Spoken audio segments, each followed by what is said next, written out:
Assalomu alaykum, rahmatulloh, xayrli tong. Safarimizni ikkinchi kuni Andijondan Qirg'izistonning Issiqko'liga piyoda safarimizning ikkinchi kuni davom etmoqda. Kecha xuddi shu marujnaxonada dam olgandik. Sayohatga chiqqanimiz esimizda yo'q, uxlab olibmiz. Xudo xolasa safarimizni ikkinchi kunni ham davom ettirmoqdamiz. Hozir biz Bishkekga qarab, Perevalga qarab otlanyapmiz inshaalloh. Safarimiz davomida men Issiqko'lga piyoda borguncha sizlarga savol beraman, kommentariyaga javobni yozib bitta like bosishni unutmanglar. Men 80% mehribon ekanman, chunki yanvar oyida tug'ilganman. Siz necha foiz mehribonligingizni kommentariyaga yozib keting va do'stlaringizga ulashib qo'yinglar, kim necha foiz mehribonligini bilib olamiz. Assalomu alaykum. Andijondan Qirg'izistonning Issiqko'liga safarimiz ikkinchi kuni davom etadi. Hozirda qo'shni davlat Qirg'izistonning Shamolda Sayr shaharchasida ketyapmiz ekan, xudo xolasa. O'rmon aka. Assalomu alaykum. Alaykum assalom. Yaxshimisiz aka? Sog'ligingiz yaxshimi? Nima bo'lyapti aka?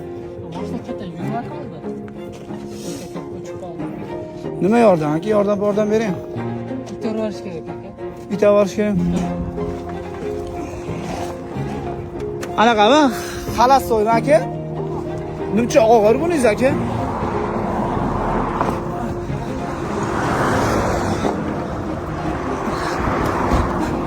Aka. Qayerdan kelasiz? Andijon shaharda. Ha, piyoda? Maşallah. Charchamadingizmi? Charchashlar bo'ladi, bari yo'l endi. Yo'lda. Yo'q, rahmat. Boshqa xizmat yo'q? Barib eski bo'lsa ham, bari legenda bular. Mercedes legenda. Hadi görüşemiz. Hop, sağ bo'ling aka, rahmat. Shunaqa qilib. İnsanlar faqat yaxshilik qiladi. O'zi ayollar tamom bo'ladi. Andijonliklarga farqi yo'q. Oldiga maqsad qo'ydimi, maqsadiga albatta erishadi. Erisholmadimi? Demak, u andijonlik emas. Tabiatda ko'rishga tayyormisizlar?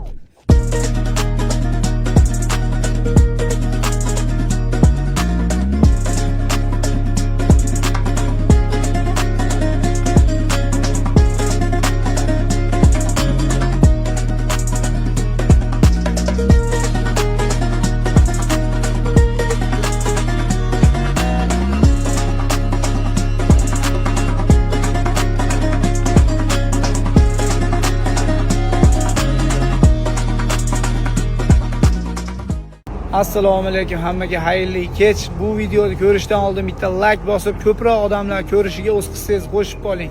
Andijondan Qirg'izistonning Issiqko'liga piyoda safarimizni ikkinchi kuni o'z nihoyasiga yetdi. Birinchi tunneldan tushishimizda bitta ma'da dush, kir yuvadigan joylari bor ekan, masjid bor ekan. Shu joyda bugun qolmasak umuman bo'lmaydi, chunki hamma yo'llarimiz yomon bo'lib ketdi. Sal o'zimizga qarab, xudo xolasa ertaga ertalab sayohatimizni boshlaymiz. Bugun ancha holim qolmadi. Xudo xolasa shunaqa joylarda qolyapman inshaalloh.